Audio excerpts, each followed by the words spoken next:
Self-discipline comes from within. It's a desire. It's being able to understand that you got to get the work in and you got to be willing to go further and harder than you've ever gone in your life. Don't really want to get up and get out of bed. Yeah, I get up and get out of bed. I don't really want to work out. I work out. I really don't want to hammer on a project. I hammer on the project.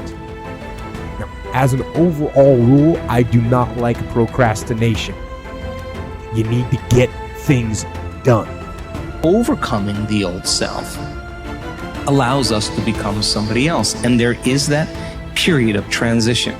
Call it the void where there's just not a lot happening. And you just got to be able to keep going and continuously get to the end of your belief where most people stop. Success is like a quiet daily set of tasks. Real small. Real small. It's very quiet. It's a very quiet process where you're just drawing your state from within yourself, doing these like simple little tasks, but finding love in those simple little tasks. It's not this big rah-rah speech where you do this one thing and something big happens. Look, when you start deciding that it's time to change, you may have to use 5, 4, 3, 2, 1, 5,000 times a day because you're pushing through self-doubt and you're pushing through procrastination and you're pushing through resignation and you're pushing through fear over and over and over and over and over and over and over again. Change the chapters in the book of your life if you want to. There's a book being written about you. You can decide, you and God, or you and whatever you believe, you're the author. You can turn the page. It might be year 2, 3, 4 before you get your big win, but you can decide now, I'm going to walk, talk, and be a different person. See, we don't have the courage, and that's what it takes, courage. It takes guts to do that which you know you need to do. If you don't have the courage to act, life many times will move on you and make you act. And the measure of a person's will is determined by what they are willing to do to ensure triumph over tragedy. The measure of a person's will is determined by what they are willing to do to ensure success over failure. The benefit of discipline in my eyes has always been that through discipline, I get things done. All you have to do is know where you're going, and the answers will come to you. Forget the past mistakes, forget the failures, forget everything except what you're going to do now and do it. It's taken me my entire life to understand it's not necessary to know every single detail and to stop testing the waters and just dive in. We want to believe that there are shortcuts to success. We want to believe we can take a drug or we can do something that'll make it quick and easy. But the truth is, it takes grit. It takes persistence. So it's hard to understand what could happen to you in 10 years in a visceral gut way of what it means to have failed in life. And to me, failure in life is not having money. It's not realizing your potential. You're 60 years old and you said, I could have been this, and I never did it. That's like the worst thought I think anybody can have. And you don't think about it in the moment because your life is okay, but you've got to wake up and understand that there's an urgency here. And that if you're not practicing something now, if you're not aware, if you don't have a path towards something better, you're rotting on the vine, and the day of reckoning will come at some point, and it will be painful. You're not going to feel it suddenly, it'll be slow, but it'll come and it won't be good. You will not find toughness in a comfortable environment. Those of you who are listening to this, whoever hear this, you will not find it. I was trying to look for it everywhere. The only way you find it is to drown yourself in a position where you're just out of sorts, where you can't swim and you're drowning. Where you're drowning. You're drowning in life. When you say, you know what, man?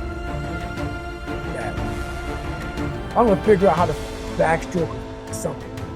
I'm gonna figure out how to, and then you figuring out all these tools. Your mind starts to, when you quit, your mind does this. Because you're out. once you say, I'm not going to quit, this is the 40%. When you quit, your mind says, we're done. So it doesn't expand. There's no expansion when you quit. When you say, you, this sucks, I'm drowning, I'm miserable, I'm suffering, I'm broken, but I'm not going anywhere. What happens to your mind is it does this. It says, he's not leaving. So we got to expand. We got to grow. We got to figure this thing out. So then these compartments in your brain start to they have to work. They have to work. And then you start to engage parts of your mind that you never engaged before. But you can't engage it by sitting back in these nice chairs, drinking this nice water, talking to you, talking about what I want to do. That's where the 40% thing comes in. It comes in when you're in suffer mode and you say, I'm not going to quit. You're forcing your brain now to operate on a level it's not used to, but then it becomes used to. Successful people are intensely solution-oriented. The fact is that life is a continuous succession of problems and difficulties without end.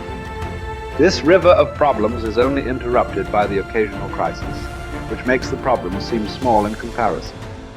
In fact, if you are living a busy life, you will probably experience a crisis of some kind every 2 to 3 months throughout your life. You will have business crises, family crises, financial crises, health crises, and other crises. The problems and crises never stop. They keep coming like the waves of the ocean. The only thing you can control is your responses to these problems and crises. And therein lies the key to your success. Successful people respond effectively to problems. Ineffective people do not. Successful people take a deep breath, relax and think clearly. They look for the good in every situation. They seek the valuable lesson. Above all, they focus on the solution, on what can be done rather than what has happened and who is to blame. There is a methodology that you can use to solve any problem. It requires that you approach the business of problem solving systematically and in an organized fashion. Just like there is a process for solving mathematical problems, there is a process for solving business and life problems, and you can learn it, use it for the rest of your career. Step 1. Define the problem clearly. A problem properly defined is half solved. It is absolutely amazing how much time is wasted floundering around looking for a solution when no one is quite clear about the problem. Step 2. Ask what are all the possible causes of this problem. Look for both the obvious and the not so obvious causes of the problem. How did it begin? What are its origins? What triggered it in the first place? What is the critical variable that changed to cause the problem in the first place? What assumptions were made that led to the problem? Just like a doctor conducting an intensive examination on a sick patient, you should thoroughly dissect the problem before you attempt to solve it. Step 3. Ask what are all the possible solutions. Avoid the natural tendency of most human beings to leap from a problem definition to a conclusion regarding a solution of some kind. Always ask, what else is the solution? Sometimes the best solution is to nothing at all. Sometimes the best solution is to gather more information. Sometimes the best solution is to realize that this is not your problem and pass it on to someone else whose responsibility it is. Step 4. Once you have identified several possible solutions, ask, what must this solution accomplish? The only way you can judge the attractiveness of a solution is to determine in advance what you want the solution to accomplish. You've heard it said that the operation was a success, but the patient died. It is very common for us to initiate a solution and implement it, but the problem is not only not solved, but it is worse than it was before we took action in the first place. Be sure that the solution you select will accomplish the purpose you had in mind when you started on the problem-solving exercise in the first place. Step 5. Once you have decided on the ideal solution, assign specific responsibility or take responsibility yourself for implementing the solution. Set a deadline for implementation. Set a measure by which you can determine if the solution has been effective. A problem-solving discussion that does not lead to agreement on a specific solution, accompanied by the assignment of personal responsibility and a deadline, is a problem that will come back over and over again without resolution. Practice this systematic method of dealing with a problem over and over until it becomes a habit of thinking. You will be amazed at how much more effective you become and how much better your results will be using this method. I kept saying this to myself on repeat. There is no way, Mel, if you work this hard, that you will not be rewarded. You have to believe that this moment is preparing you for something amazing that hasn't happened yet. Keep going. You have to believe that this moment is preparing you for something amazing that hasn't happened yet. Keep going. And so I repeated that over and over and over and over and over again as I wanted to throw in the towel, as I would start to bash myself, as I would start to feel sorry for myself and be like, nope, there's just no way I'm going to believe that something amazing isn't going to happen. I've worked too hard. Something amazing that hasn't happened is coming. And when you get yourself into that mindset, it creates a sense of resilience and momentum and resolve that you need in order to keep going when the shit hits the fan or when you feel disappointed or when life is beating you down.